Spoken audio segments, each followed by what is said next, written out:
বড়সড়ভাবে শাক জাতীয় গাছ লাগা জীবিত আছে। Welcome to my YouTube channel mini zoo BD. আশা করি সবাই ভালো আছেন। আজকে আমরা আমাদের ছাদে তৈরি করে ফেললাম একটা ছোট ক্ষেত, যেখানে আমরা শাক জাতীয় গাছ লাগাবো। তো আমরা সকাল থেকে এটা তৈরি করলাম। আমাদের ছাদে যে খাঁচাটা ভাঙছিলাম ওই খাঁচা দিয়ে এখানে পিছনে এবং দুই সাইডে বাউন্ডারি বা আটকে দিছি, যাতে এটার ভিতরে বিলাই চলে আসতে না পারে। কারণ আমাদের ছাদের সাথে আরও 2-3টা ছাদ আছে, ওই ছাদ থেকে আমাদের সাথে প্রচুর বিলাই চলে আসে, এসে আমাদের ছাদের গাছগুলো নষ্ট করে। তাই এটা আটকে দিলাম। তাছাড়া উপর আমরা মশারি দিছি, কারণ এখানে আমাদের পাখিও আছে প্রচুর, চড়ুই পাখি, যেগুলা গাছ নষ্ট করে, ছোট ছোট গাছের পাতাগুলো খেয়ে ফেলে। আর আমরা এখানে কাঠ এবং নিচে যে আমাদের খাঁচার ভাঙ্গা কিছু প্লাস্টিকের ট্রে ছিল, ওই ট্রে বিছায় ট্রের উপরে আমরা বস্তা দিয়ে এখানে মাটি ফেলাইছি। তো ছোটোখাটোভাবে একটা তৈরি করলাম শখের বসে, যাতে আমরা কিছু গাছ লাগাইতে পারি, শাক গাছ। তাছাড়া এই শখের বসে থেকে আমরা প্রতি মাসেই একবার বা দুইবার আমরা এখান থেকে শাক গাছ তুলে নিয়ে খাইতে পারবো। তো আমরা আপাতত আমাদের বাসায় কিছু শসার দানা ছিল যেগুলো খাওয়ার জন্য। তো ওইখান থেকে আমরা কিছু শসা এখানে লাগাই দিব, দেখি কতটুকু হয়। তো সকাল থেকে অনেক পরিশ্রম করছি, কারণ এই মাটি হলো ঢাকা শহরে, এই মাটির প্রচুর ঝামেলা, কারণ মাটি পাওয়া যায় না। আর মাটি পাওয়া গেলেও 5তলা 6তলা ছাদের উপর উঠাইতে অনেক কষ্টকর। তো আমরা অল্প অল্প করে কিছু মাটি আনছি। তাছাড়া আমাদের এখানে কিছু পুরানা লতাপাতা গাছ ছিল যেগুলো দরকার নাই, যেমন এখানে একটা এই প্লাস্টিকের বালতিতে একটা গাছ ছিল। তো এগুলা একটা বলতে কয়েকটা গাছ ছিল, যেগুলো হলো নয়নতারা গাছ। তো আমাদের এখানে নয়নতারা গাছ অনেক আছে, তো এই কারণে নয়নতারা গাছটা আমরা ফালাই দিলাম। আর এটার দেখতে পাচ্ছেন যে বালতিটাও ভেঙে গেছে, এই কারণে এটার মাটিটাও আমরা এখানে দিয়ে দিলাম। তাছাড়া আমাদের যে একটা আম গাছ ছিল, আমাদের আগের ভিডিওগুলো দেখলে বুঝতে পারবেন, আম গাছটা রোগাক্রান্ত ছিল, তাই ওইটার মাটিগুলো আমরা বস্তায় রাখছিলাম। তো ওই মাটিগুলো আমরা এখানে দিয়ে দিছি। তো আমাদের ওই আম গাছটা এখানে ছিল, যেখানে এখন আমাদের সবেদা গাছটা আছে এখানে ছিল।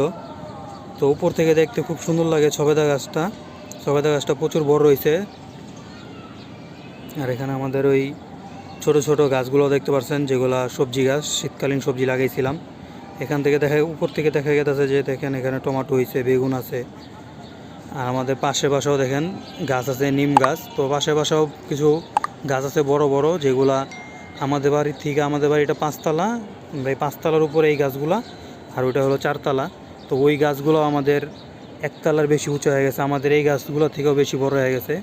আর ওরা হইতেছে চারো সাইডে বাউন্ডারি করে ইটার গাঁথনি দিয়ে হাউস করে গাছ লাগাইছে। তো আমাদের তো ছাদে পাইপ অনেক ঝামেলা, তো আমাদের ছাদে ওইটা করা যায় নাই। তাছাড়া অনেক পুরানা ছাদ, তো আমরা জিও ব্যাগে লাগাইছি। আর এখানে আমাদের ছোট ছোট গ্লান আছে, যেগুলো ওয়াশারের পানি বিক্রি হয়, ওই গ্লানে আমরা ঝাড়ে লাগাইছি। আর আমাদের যেই ড্রাগন গাছের আমরা ডালাইনা রোপণ করছিলাম, তো ওটা দেখতে পাচ্ছেন যে এখনও জীবিত আছে। তো এটা থেকে শিকড় ছাড়তেছে কিনা কিছুদিনের ভিতর দেখা যাবে, কারণ এগুলার উপর দিয়ে এরকম আরও মাথা বের হবে ক্যাকটাস গাছের মতো। তাছাড়া আমরা অনেক আগে একবার আমাদের ছাদের কিছু গ্রাম থেকে কিছু ডাইলাইনা লাগাইছিলাম, যেমন গোলাপ ডাল, তারপর হলো বেলি ফুলের ডাল। তো আমাদের যেই ভাঙা বালতিটা আছে, তো এই বালতিটার ভিতরে আমরা গোলাপ লাগাইছিলাম, তো আমরা খেয়াল করি নাই। তো আজকে এই বালতিতে গাছগুলো ফালানোর সময় আমরা দেখতে পেলাম যে গোলাপটা শিকড় হয়েছে। তো এই গোলাপটা আমরা উঠে এখানে লাগাই দিছি। তো দেখি এখানে হয় কি না, কারণ অনেক দিন হয়েছে, প্রায় 3-4 মাস হয়েছে। এর ভিতরে নতুন নতুন পাতা ছাড়ছে। আর এছাড়া আমাদের সব গাছই ঠিকঠাক আছে। অ্যালোভেরাটা দেখতে পাচ্ছেন, অ্যালোভেরাটাও খুব বড় হয়েছে গাছটা। আর অ্যালোভেরাটা আমাদের তেমন একটা কাজে লাগে না, এই কারণে আমরা পাতাও নেই না। তো আমরা এখন এখানে কিছু ছিটিয়ে দিই,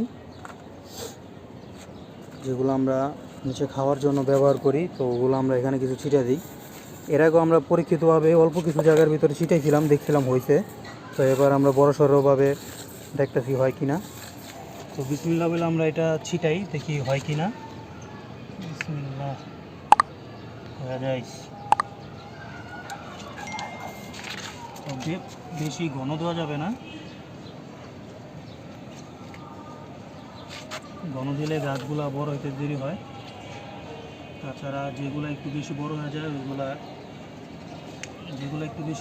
যায় ওইগুলোর কারণে ছোটোগুলা বড় হইতে পারে না। তো আমরা বেশি ঘন করব না, হালকার উপরে অল্প অল্প করে ছিটিয়ে দিব।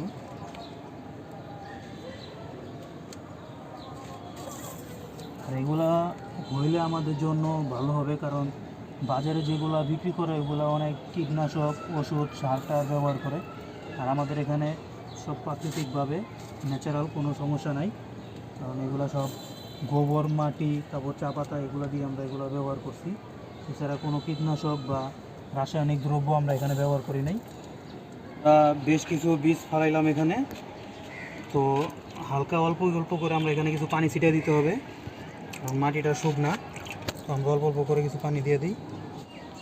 তো পানি ছিটানো শেষ, ভালোভাবে আমরা পানি ছিটিয়ে দিলাম, কারণ মাটিটা অনেক দিন যাবৎ পানি পায় না, বস্তার ভিতরে ছিল। তো আমরা মাটিটা ভালো মতো পানি খাওয়ালাম, পানি খাওয়া এখন আমরা এটা এই মশারি দিয়ে ঢেকে দিব, কারণ প্রচুর পাখি। তো আপনারা দেখতে পাচ্ছেন প্রচুর পাখি এখানে, আমাদের পাখিগুলো প্রচুর ডিস্টার্ব করে। তো আমরা এখানে এখন মশারি দিয়ে ঢেকে দিই, ভালোভাবে ঢেকে দিতে হবে যাতে কোনো জায়গা ফাঁকা না থাকে এবং পাখি যাতে ঢুকতে না পারে। আমাদের নিচে যেই গাছটি ছিল, সেখানে দেখতে পাচ্ছেন ভরপুর টমেটো হয়েছে, দেখা গেছে যেগুলা এর আগে ছোট ছোট ছিল, ভিডিওতে দেখতে পারবেন আপনারা। আর এখানে যে বেগুনগুলোও আছে, তো আরও নতুন নতুন অনেক বেগুন হইতেছে। তাছাড়া আজকে আমরা এই গাছ লাগাইতে যে একটা চোখে পড়লো যে আমাদের এখানে একটা ছোট সবেদা আছে। তো সবেদাটা গাছের ভিতরে থাকার কারণে আমরা ঠিকমতো খেয়াল করি নাই। তো আজকে আমরা সবেদাটা দেখতে পারলাম। তো আমাদের ভিডিওগুলো ভালো লাগলে আমাদের চ্যানেলটা লাইক করবেন, শেয়ার করবেন এবং আমাদের চ্যানেলটা সাবস্ক্রাইব করে দিবেন। ধন্যবাদ।